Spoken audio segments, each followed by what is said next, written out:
kay Kristo lang ang kalikasan.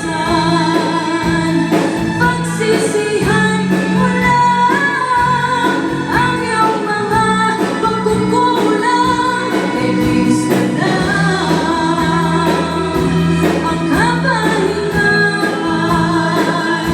Lahat ng iyong kapaguran, tunay di mo na maranasan, Kristo lang.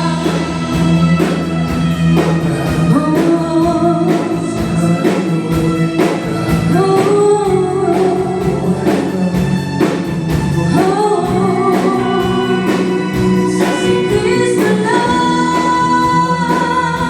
kay Kristo lang, kay Kristo lang, kay Kristo lang,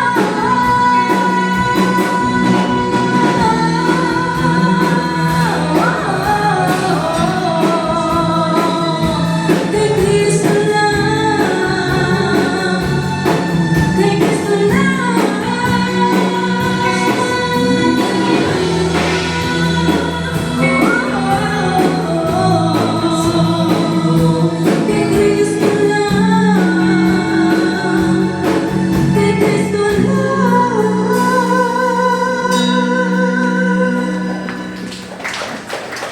kay Kristo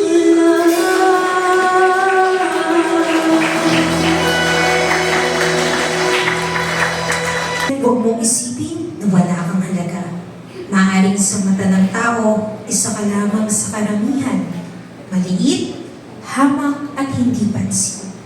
Pero sa mata ng Diyos, ikaw ay mahalaga, minamahal at pinili. Ngayong gabi, bilang handog ng pasasalamat sa Diyos, narito ang ating pangalawang